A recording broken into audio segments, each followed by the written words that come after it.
Hey guys, today I'm going to talk to you about TV backlights, specifically the ET6 Smart TV Backlight from Linkind. Now, before we start, full transparency, this is a sponsored review. Linkind did send me the lights for free. However, this does not impact my review, in which I try to always remain objective and unbiased. Actually, Linkind didn't even see the script prior to me shooting this. Personally, I'm a big fan of TV backlights and have been using ones for many years now. As someone who watches a lot of movies and series, I find TV backlights actually give you a really nice immersive experience. Now, if you're looking to retrofit your TV with backlights, you have one of two solutions. Either you get something that has a camera that sits on top of the TV or below it, and that camera would read all the color information on the screen and try to replicate that to the LED strip that you stick behind the TV, or you get something with an HDMI sync box, which is what the ET6 has. You plug in any HDMI source into that sync box, and then it automatically reads all the color information through that HDMI connection. Now, to be honest, when I looked into these a couple years back, I decided to go with the first option, which is the camera. And I actually have been using the Govee T-Light for quite some time. And my reasoning back then to go for the camera solution rather than the HDMI sync box. With a camera solution, anything that is displayed on the TV, regardless of the HDMI source, will actually work, including any native apps you have on the TV, or if you watch aerial TV, for example, all of which would not work with an HDMI sync box because, well, obviously there's no HDMI connection. So when Linkind reached out to me asking if I'd be interested in reviewing the product, I paused for a second and rethought my position, and I came to the realization that I do not watch any aerial TV, and I actually don't use any of the built-in apps on the TV because I actually use a Fire Stick. So all the streaming apps that I use, I actually use them from the Fire Stick. So I figured, okay, maybe it's worth giving it a try and see what they got. And I'm glad I did, because I realized when I installed it and tried it, what the shortcomings are of having a solution with a camera like the Govee TV lights. So when you're using a camera to capture the information on the screen, it's not going to be perfect. And out of experience, especially in the corners, the camera is not great at capturing whatever changes in lighting happen around the corners of the TV. Whereas with the sync box, since all the analysis is being done through the HDMI cable, it actually sees everything that's happening on screen without having to rely on a camera. And you'll see that in action in just a bit when I show you some scenes and color production. Now, the only hesitation I had using the ET6 is that it had one HDMI input, but I actually have more than one HDMI source. So all my content I watch with a Fire Stick, but also I have a PS5, and that's another HDMI source. But I actually already had an HDMI switch, which I used because I have way more HDMI sources than my TV has HDMI ports. So I plugged that HDMI switch into the sync box, and what do you know, it worked flawlessly. And then all of the HDMI sources that I had, which is the Fire Stick, the PS5, and others, they all worked perfectly fine. So let me start by showing you how you install these. It's actually very easy. The kit comes with two light strips, and the nice thing is that they support TVs up to 90 inches, and that's it. It's just one kit that can support up to 90 inches, and you can cut off any extra or excess of that light strip. Whereas with something like the Govee, you need to actually purchase the ones that work for the range of your TV, and I think they do 50 to 60 or 65 inches and then 65 to 75. So I actually prefer the Linkind's approach because it's just one kit that works no matter what size your TV is. So as I said, there's two LED strips in the kit. So you need to start with the lower right corner of the TV, and you install the first strip, you go up vertically and then on top, and the other strip going horizontally on the bottom, and then you go up vertically. Be careful here, you're starting with the lower right corner of the back side of the TV, which translates to the lower left corner if you're facing the TV. Actually made that mistake. I wasn't careful when I first installed them, and the colors were completely out of sync. And I thought to myself, I think that's a bad product. And then when I spoke to Linkind, I realized that stupid mistake that I did. I switched them over because I actually started from the lower right corner that was facing me. So when you're installing them, make sure you start with the lower left corner when the TV is facing you. Then once you install them all around the four corners of your TV, connect both LED strips to the HDMI sync box. And there's a top and a bottom USB input port, so connect both strips. And then you got to connect the HDMI input. So that is whatever device you're using, whether it's a PlayStation or a Fire Stick or whatnot. And then you use the HDMI out to connect the HDMI cable that is supplied in the box to the input port on your TV. Once you do that, download the AI.app and it's very easy. You just add the strip. It's going to detect it via Bluetooth, add it to your Wi-Fi network. Make sure you're connected to the 2.4 gigahertz network, as these don't support 5 gigahertz. Cut off any excess of that strip.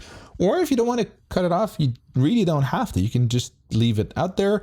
And I'll show you in the app, there's something really nice where you can turn off the excess so that they're not lighting anymore. In the light positioning, this is where you can adjust the length, and it's actually pretty neat. So as you move the slider, it's going to start turning off the LEDs from the end of the light strip and going down. So then you just select the length of the strip that you've installed and you turn off any excess. And as you can see, the TV is actually behind me and I have it set on the purple color, and you can choose whatever color you want and set it to that. But you can also select some presets.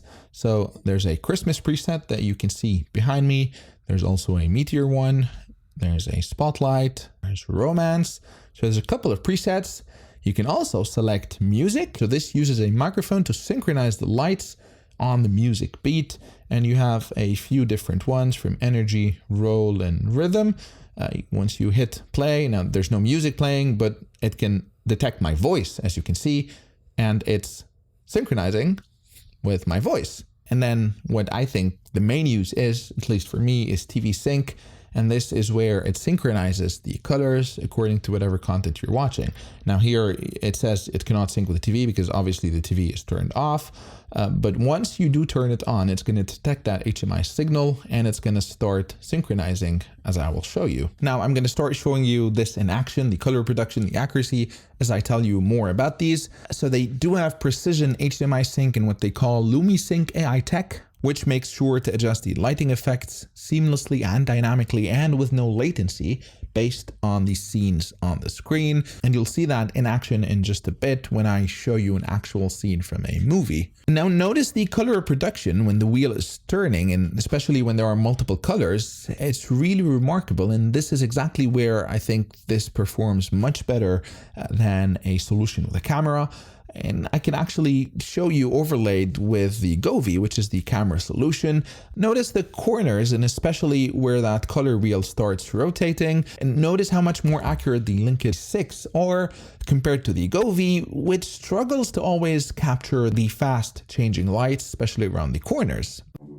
In the scene from Top Gun, I was particularly impressed with the fact that even when parts of the screen colors change, it is almost instantly reflected. So take a look at the top left and right corners when Tom Cruise is swinging the fighter jet. At some points, part of the sky shows and part of the mountains, and you can see the colors instantly or almost instantly reflected. And that was particularly impressive.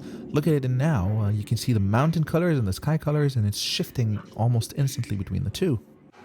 And in fast action scenes like the final battle from Avengers Infinity War, as you can see, the colors are also very reactive, and as soon as there's a shift, even if there's a fast shift in colors on the screen, it is almost instantly reflected on the wall behind the TV, as you can see. The ET6 also have what they call auto refill tech, which detects black bars and essentially ignores them, so you can enjoy the same immersive experience and accuracy with letterbox content, as you can see on the screen. Now there's another thing I'm showing you in the scene, and that is the fact that these can synchronize with any of the AI.dot ecosystem. And I actually have the EN6 Neon rope, which is a silicone neon rope, which you can use to create neon shapes that are really nice. But also, since it integrates with the ET6, I have it installed on the top bookshelf, as you can see, and I've synchronized it in the app with the ET6, and now they're both in sync, and that gives me a bigger, better, nicer immersive experience. And synchronizing this is very easy. You go to the space over here and you click on Immersive Entertainment, and this is where you can synchronize both lights, and there's an area setting. So you see the smart neon rope light, and this is where you tell the app essentially where that neon light is located so that it synchronizes well, and you can see the different sections or segments of the strip. And as I move through that strip, you can pinpoint where exactly the strip or that segment is with respect to the TV. And as you can see, it gives a really nice immersive experience that expands beyond just behind your television. So that's it for me. I've been using the ET6 for a couple of days now, And to be honest, I'm really happy with the experience, and I actually do prefer it over the Govee solution with the camera because I found it to be far more accurate and responsive to whatever is happening on the screen. The only limitation, as I said, is you won't be able to use it with built-in TV apps or with aerial TV. So if you actually do use those, then this solution might not be for you. But if you're like me and you do not use the built-in TV apps and have a box set or a Fire Stick or whatever Android TV, and you're looking for an immersive experience for movie watching, then I would recommend you take a look at the Linkind ET6. I'll put links in the description. These are affiliate links, so if you do decide to purchase, I may earn a commission at absolutely no extra cost to you. But I would appreciate if you would go through these links if you decide to purchase these, as this will greatly help support the channel. Thanks for watching. If you have any thoughts, questions, or comments, feel free to drop them in the comment section below. And as always, if you liked the video, please hit the like button and consider subscribing to my channel, as this encourages me to continue producing content. Until next time, cheers.